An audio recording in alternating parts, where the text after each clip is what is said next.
Hi everyone, thank you for joining this session. My name is Nimrod Geva and I manage the Quizcom product group.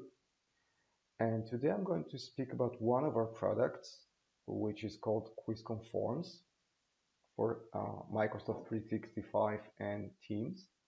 And since this is the Cloud Security Summit, I'm going to focus a bit also about things that customers do not question about when they evaluate form solutions or other apps, considerations of privacy and security, and what's going on behind the scenes of such an app.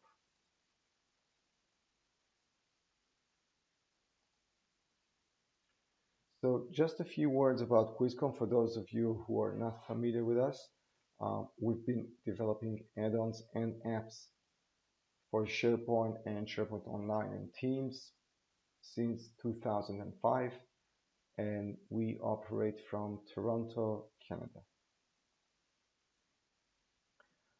Okay, so I'm sure that when I mentioned a forms solution for SharePoint, most of you imagine such a UI, so some kind of designer. This is PowerApps, but many of the existing form designer solutions look very much like this, so kind of a power user solution or developer solution where you design your forms.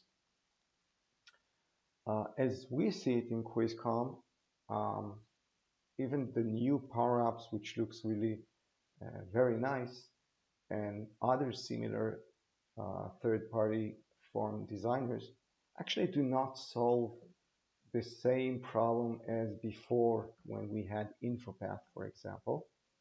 And it's the fact that if you want some forms, even the simplest ones for your site, as a site owner who is not a technical user, yeah, this could be the sales manager who manages his sales workspace or marketing manager, you still have to wait, you still depend on the IT guys or the smart form designers to come and create the forms that you need for your site. So the main bottleneck still remains. Quizcom Forms app, actually like all other Quizcom apps, is designed for non-technical users. So unlike all the form designers or form studio or form studio or form dev studio that I'm seeing, is completely different. We're not talking about a design tool. We're talking about web settings pages where the user can configure rules and very quickly, without any technical knowledge, can create the dynamic forms that he needs for his site. Now, before I go into features of this form app solution, I would like to talk for a few minutes about the hole in the fence, okay? Because when I speak to many customers who ask about our form solution and they compare to other form solutions, many of them do not ask some very important questions, like you have your tenant, and many of our customers have their security policies and they are very concerned about privacy and security, but many of them do not ask the right questions about, okay, you have a very secured tenant, but you're now using third-party apps. What's going on behind the scenes when you submit forms, for example, in your form app or your form custom forms, no matter what vendor created them for you? So just as a quick background, I'm sure many of you know that uh, as part of Microsoft 365, you can basically have two types of of apps. Actually, you can also have the SPFX solutions, but basically you have provider-hosted apps or SharePoint-hosted apps. And the main difference is that a provider-hosted app is actually an app that you see in your SharePoint pages, let's say a web part. But actually behind the scenes, this app is using the vendor's cloud servers, where a server-side code runs on this server to process, to render, to cache, to store some of the data for that app for each customer. Okay, so when you're using a provider-hosted app, actually some of your data is sent. Let's talk about forms. Okay, so when you fill out a form and click submit, this form is sent to the vendor's cloud server, where he processes it. Maybe some events are triggered, he renders it, and you get the results back. Okay, and maybe some of the data is cached also, because we want the process to run faster, of course. So that's a provider-hosted app. You have the provider cloud servers working for you in the back end. A SharePoint-hosted app is an app which is composed out of 100% client-side code. There is no cloud server, there is no vendor or provider's cloud server where data goes. That it doesn't go anywhere. It's all in the client. Okay. So, as I mentioned, that's the difference between a provider-hosted app and a SharePoint-hosted app.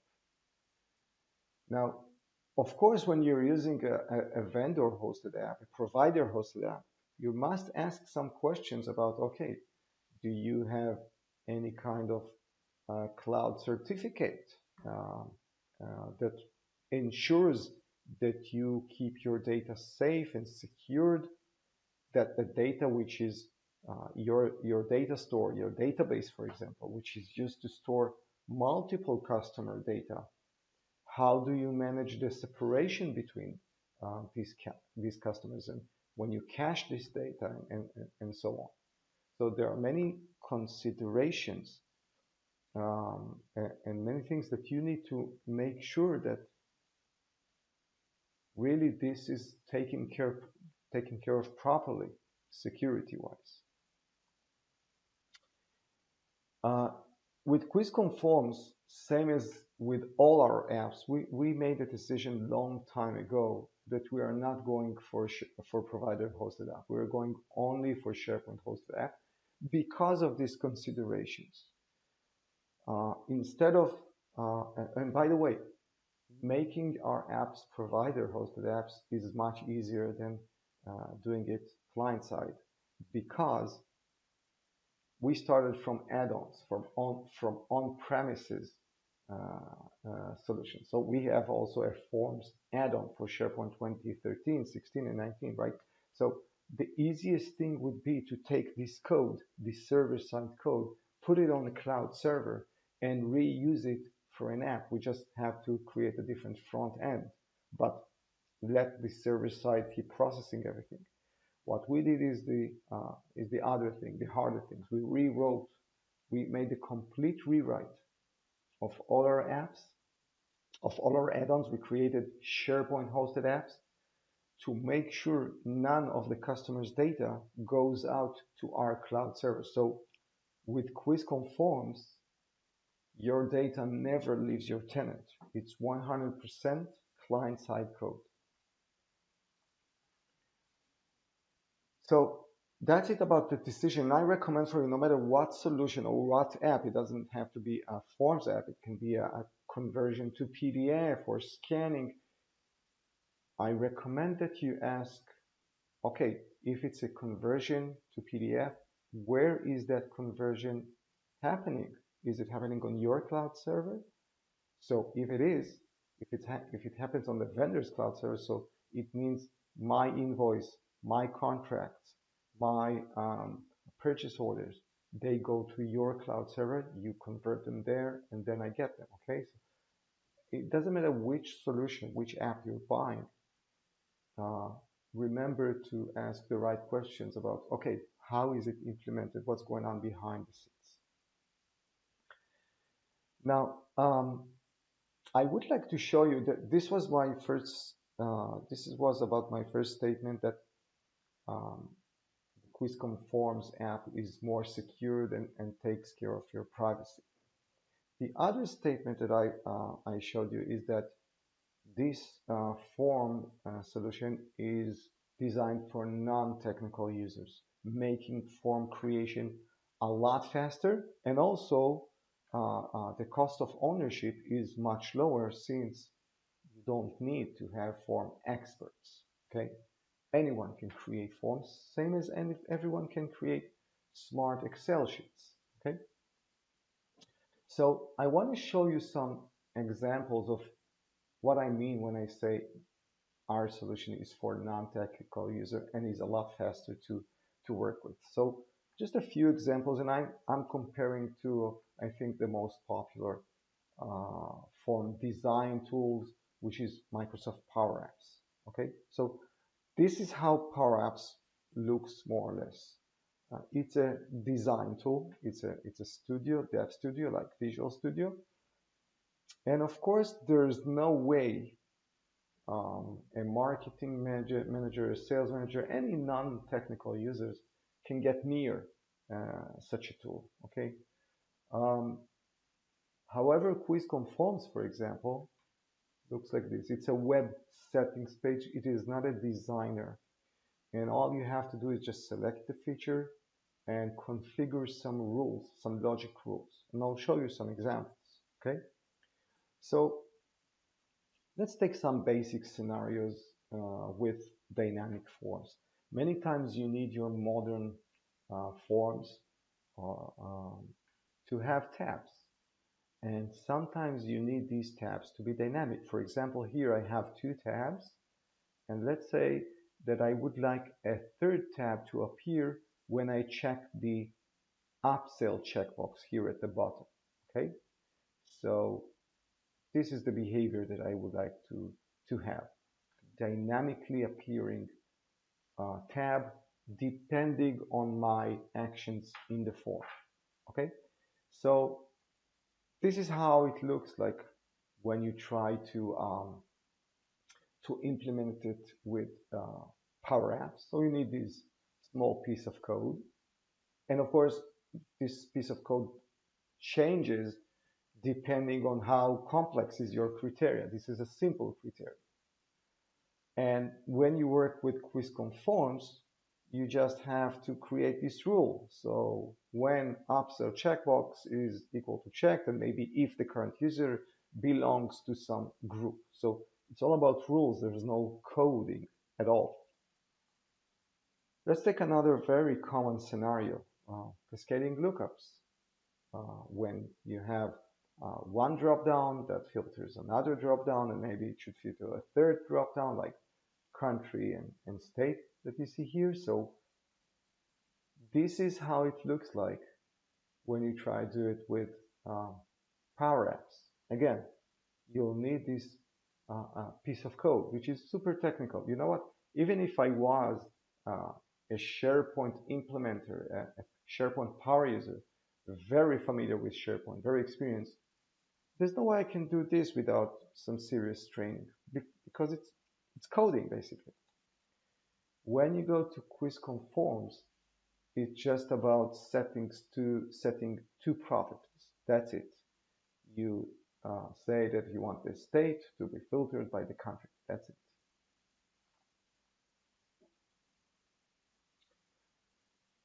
A third example that I'd like to show you, again, very common.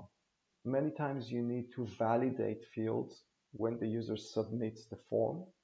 So you need to compare some fields. For example, here I would like to validate that the next follow-up date is prior to the due date, because I need, many times in tasks you need the same thing. You want the start date to be earlier than the due date, because otherwise it doesn't make sense. Okay, so to validate here in PowerApps that the start date is prior to the end date, you need this piece of code that you see here.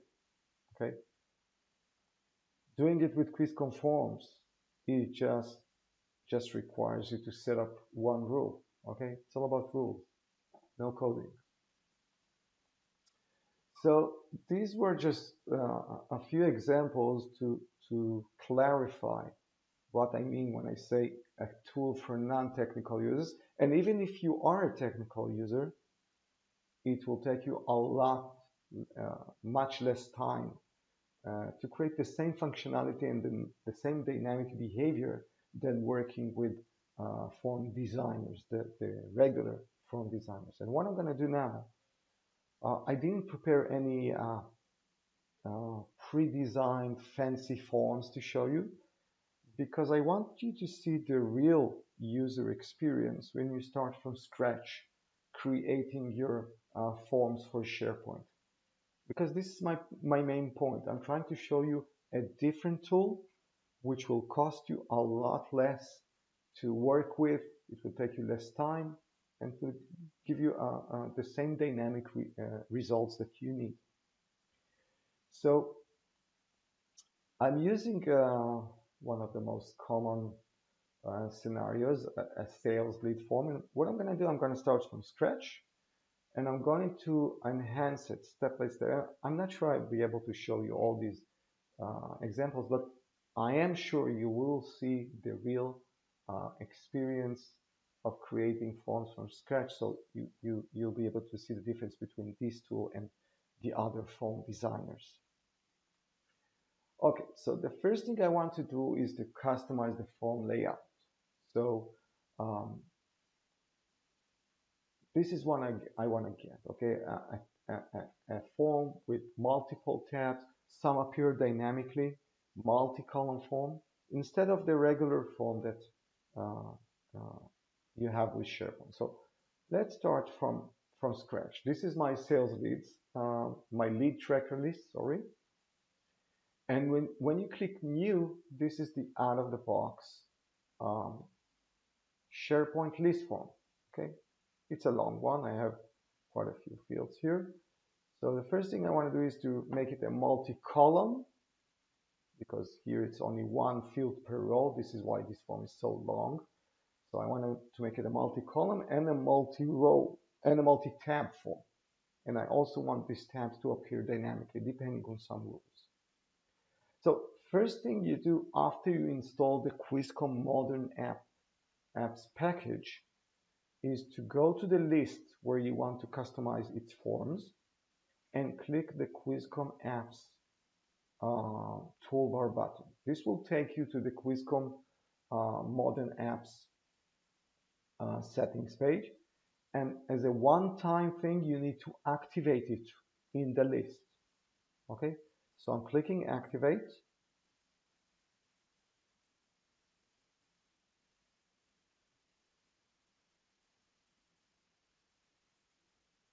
And once it's done, you'll see all the features, all the Quizcom features that you can use in this list. And I want to use just the forms. There are different editions of forms. I want to use the forms professional features. So I'm just filtering so you won't see all the features that we have.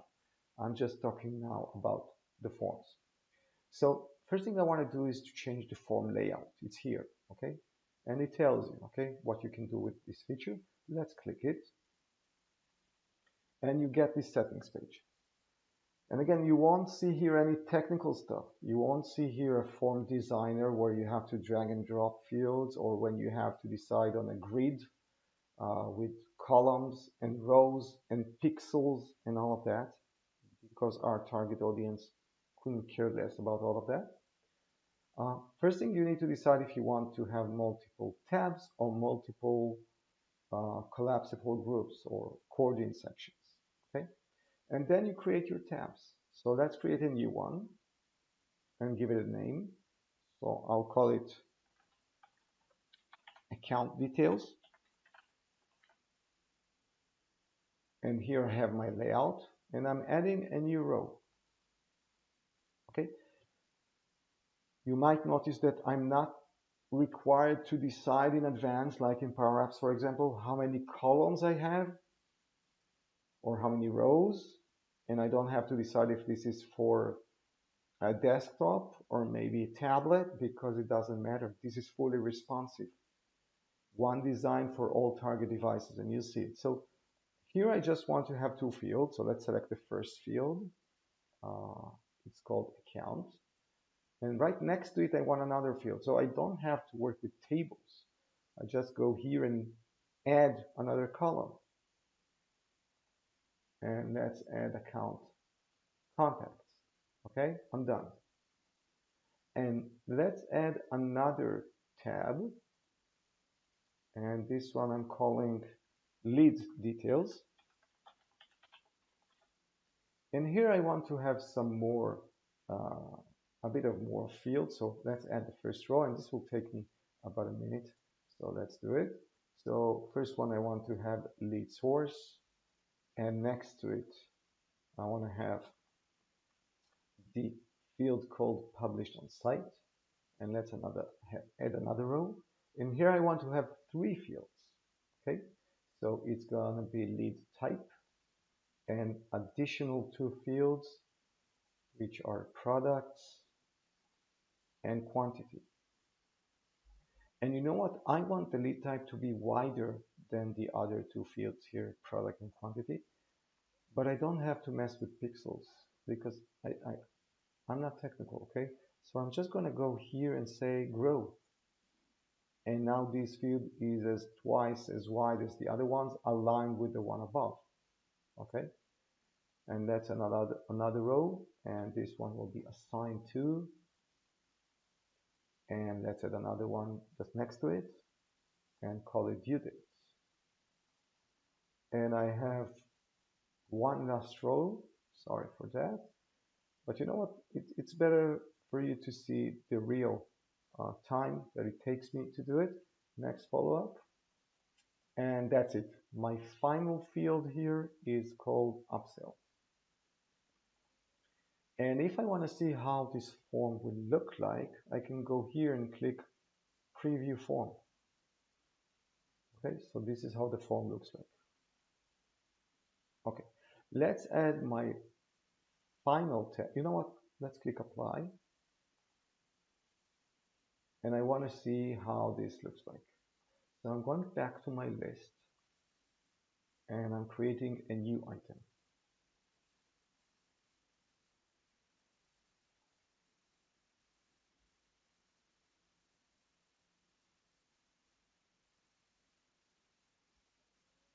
Okay, so you see it's no longer the sliding narrow form from the side.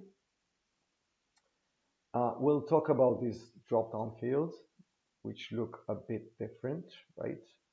But let's focus on the tabs. So I have account details and I have lead details, okay? Now, I mentioned that our forms are fully responsive. You see that the fields by default stretch all the way to use the available space. Now, look what happens when I make my form narrow. Look how nicely it renders. So it doesn't matter if you're working with a tablet or with a smartphone or with your desktop. It will always be responsive, and that's because we're using the Microsoft Fluent UI.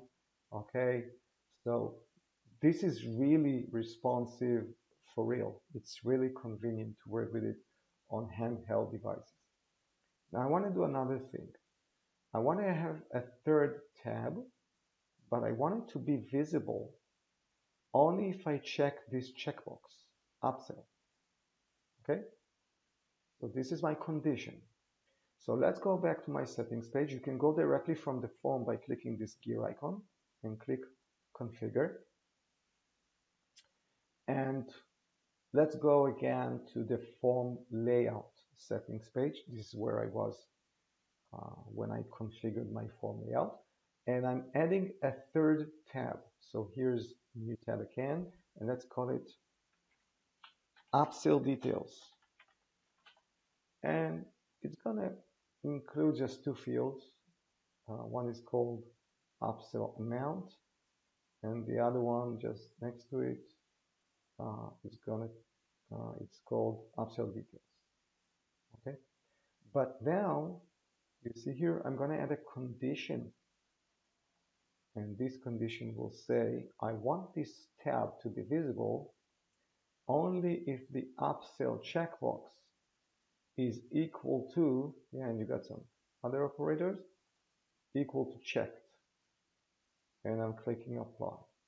Okay, and let's see the results. So I'm refreshing the new item form here.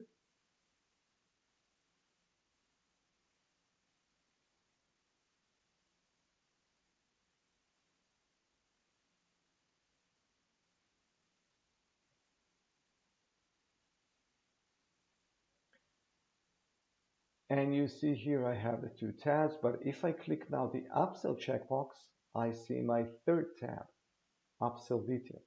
Okay, and if I uncheck it, it's gone. Okay, so this is how you can dynamically show or hide field.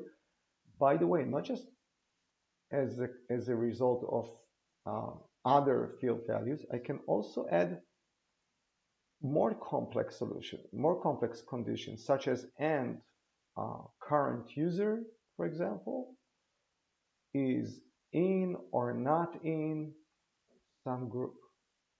So I want only the sales team to see this tab, but not other users, and so on. Okay.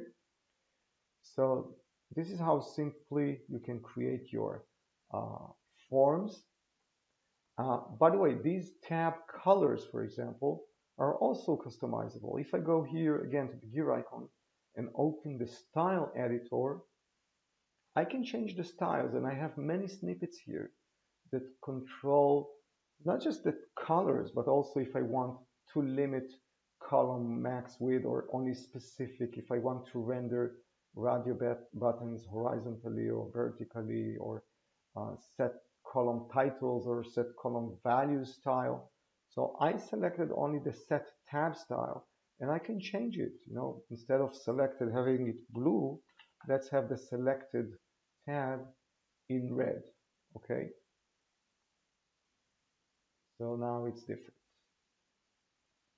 So you have also full control over the tab style. I personally uh, prefer on having no styles at all, no custom styles, because this way it will inherit, the Quizcom Forms will inherit the default, the site theme. Okay, so it will look like the rest of your site. So this is the site theme. Okay. Let's move on to the next feature that I wanted to show you. And this one is about, making the form completely dynamic. And I think this is the most common requirement. You see it everywhere. When you work with a form, with a web form, and when you select some value in a field or update some value in a field, suddenly two other fields appear or disappear, depending on your actions in the form. Okay, so what I want to show you is two examples really quickly. I have a field in my form called published on site, and I want this field to be hidden unless the selected lead source above equals add/banner, because only for that selected value published on site field is relevant, so should be visible. And same thing I want to do with products and quantity fields. These two fields should be hidden unless the selected lead type above equals product license. For any other selected lead type, these two fields, product and quantity, should be invisible. Okay, so let's do it really quickly. I'm going back to my settings page, and I'm clicking here back, and I'm back in my Quizcom settings page. And now I'm going to dynamic column permission. And here you have the explanation. this is where you can dynamically show or hide fields. So it's very simple. Just select the field that you want to hide or disable and set up the rule. So I'm starting with published on site. I want this field to be hidden in these forms. New, edit, and view. I can also include list views in my rules. So I can hide specific columns from list views. And now I'm adding the condition. So I want this field to be hidden as long as lead source is not equal to add/banner. That's it. And I'm going to add two more rules for product. So I want this field to be hidden in the same forms under this condition. Lead type is not equal to product license. And finally, quantity, I want to have a rule that says hidden in these forms. Also, I don't have to hide it in all forms, but that's what I want to do here. If lead type is not equal to product license. That's it. I have three rules. And if I want to see all the rules, I'm just selecting here all columns and I see my three rules. Okay. Now let's see how it works. So going back to my form.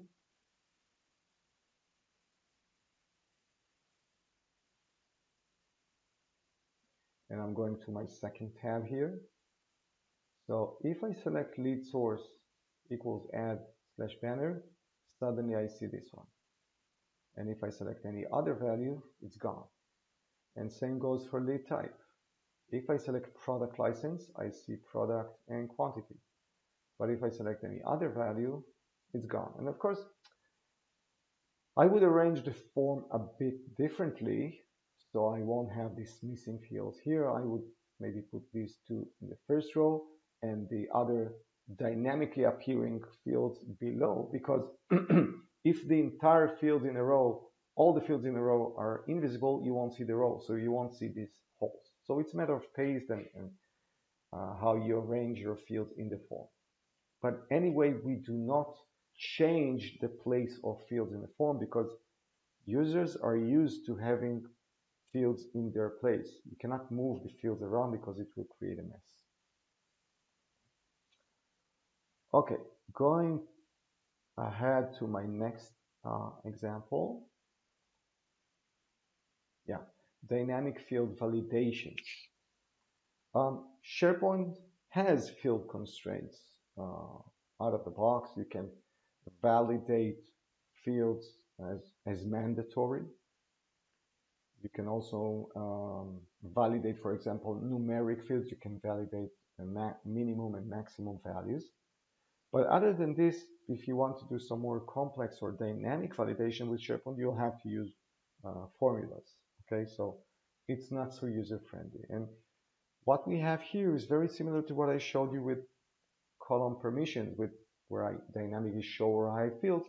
I can also very quickly create dynamic field validation rules. And I want to show you some examples. Okay, so here, for example, if I'm trying to validate that the start date is earlier than the end date, as I already explained, if you use PowerApps, you have to use a formula. Okay, here in Quizcom Forms, it's just a simple rule, and let's see it. Okay, so going back to my form here, if you remember, if this sales lead is an upsell, there's a third tab here, right? And it shows two fields, the upsell amount and the upsell details. Now, I would like these two fields to be mandatory if this is an upsell. So I would like the end user to be enforced to provide me this data when saving an upsell lead. However, I cannot make these two fields mandatory because there are many cases where the sales lead is not an upsell. So these two fields are not relevant. So what I need here is a dynamic field constraint that says only if upsell checkbox is checked, only then make these two fields mandatory. Otherwise, don't make them mandatory. So let's do it with Quizcom Forms. So I'm going back to my Quizcom settings page, and this time I'm going for field constraints. Okay, and this is kind of boring. It's actually the same example as I showed you before. You just select your field and configure a rule. So let's select the upsell amount field, and let's add a new rule. And you can do many validations. You have many validation operators. They depend on the type of the field. So upsell amount is a currency field. These are the validation operators that you got. So in this case, I want to validate that it's not empty. And this is the error message that I want to display to the user. This is the default. Of course, I can change it. And here I add a condition when exactly I want this to be validated. So I want to validate that the upsell amount is not empty only when upsell checkbox is checked. Clicking apply, okay? And I want to do exactly the same thing with upsell details. So new rule, I want to validate it as not empty, and this should be validated only if upsell is equal to checked. Let's see how it works. So going back to my form, let's reload it, and I'll provide some data and try to submit it, okay?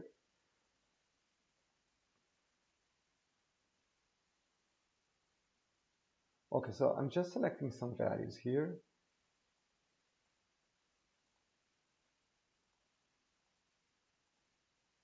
Okay, and I'm checking the upsell checkbox, but I'm not providing any data here, okay? Going back to my lead details, and I'll click Save. So you see several indications that something is not right here. So first of all, you see here the message that says you have entered some invalid values. You also see an error icon, the X icon, in tabs where I have field validation errors. So the only one is the upsell details. And here, of course, as expected, you'll see below these two mandatory fields, conditionally mandatory fields, that the error message that I configured. And of course, if I go here and just uncheck it, I should be able to save this item without any validation issues. Okay. Another example that I wanted to show you is about patterns. Now, many times you need to validate a field, make sure it matches some patterns, such as a proper email address or proper phone number. So you can use this pattern, this rule, which says matches pattern. Okay, and when you select it, we show you several out-of-the-box patterns that you can use, such as email addresses or phone numbers, postal codes, and so on. Now, all these patterns are based on regular expressions. If you click here on the Edit Patterns icon, you can edit any of the existing patterns. Let's see, for example, the email address pattern. So this is the ugly regular expression. You can change it if you have a better pattern, or you can add new patterns. Let's say if you have in your company a custom employee code that you want to have a pattern for it, so you can add custom patterns. Okay, so this is about field constraints.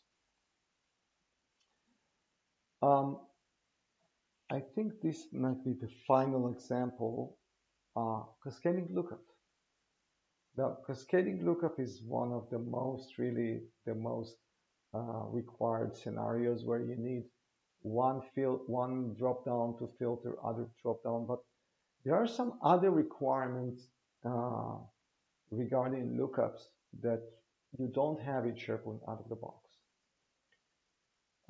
The first one is the ability to connect to a remote list, because SharePoint lookup, SharePoint out of the box lookup enable you to connect to only to a local list, which is located in the same site, while we provide you with cross-site lookups. Another missing functionality with the regular lookups is that many times you want to show a filtered drop-down. So let's say you have a lookup connected to a list with 5,000 items, and you want to show only part of these items, only a filtered view of these items. So with out-of-the-box SharePoint, you cannot do it.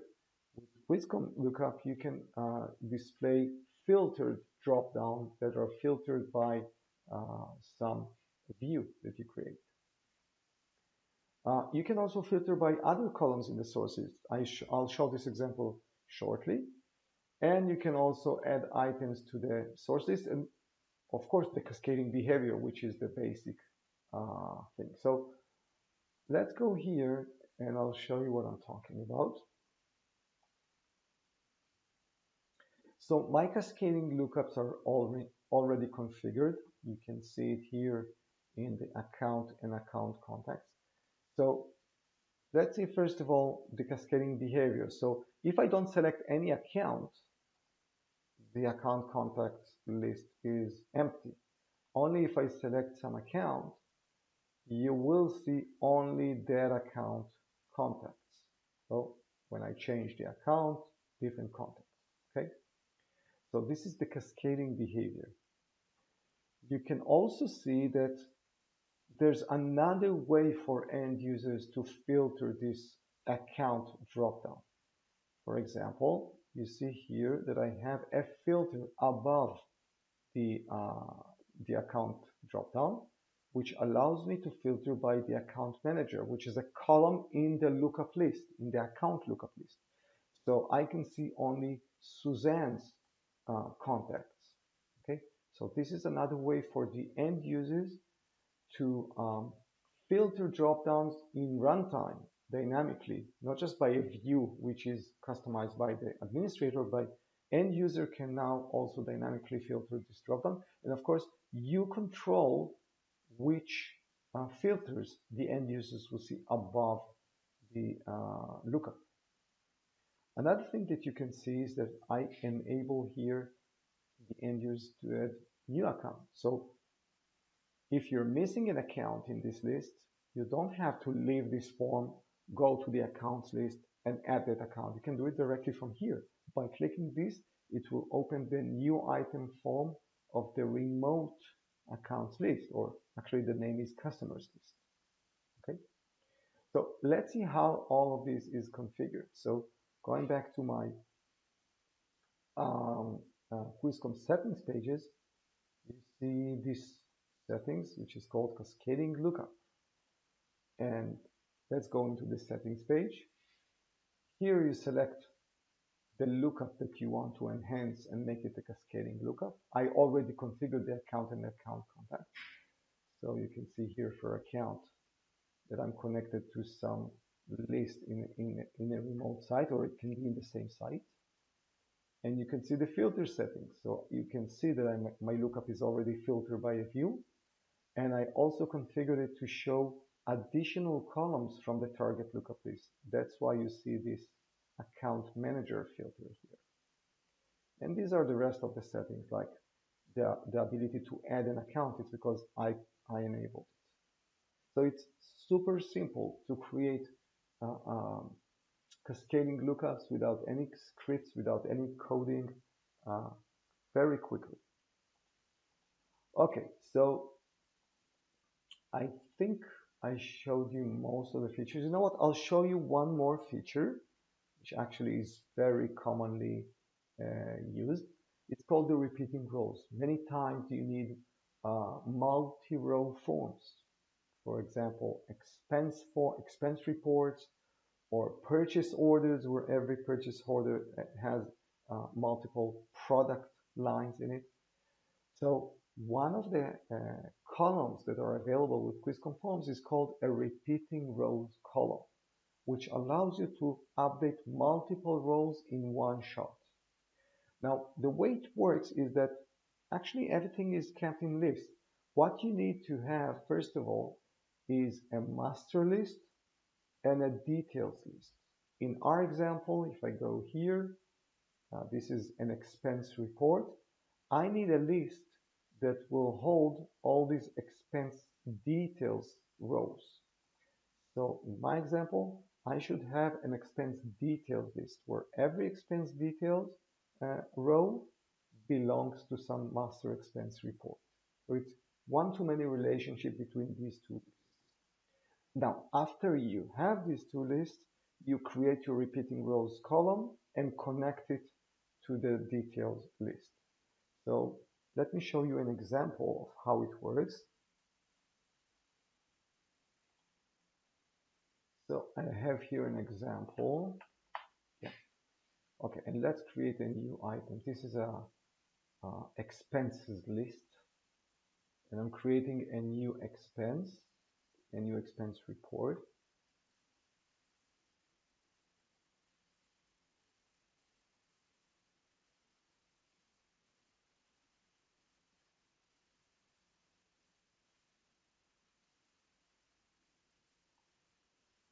Okay, so you see here, let me just hide this slide. Okay, so you see here that I have a title of my expense, and here I have my expense details. And by default, I have 3 empty rows. That's how I configured it. And for each expense, I have the title, the date, and expense type, and expense amount, okay?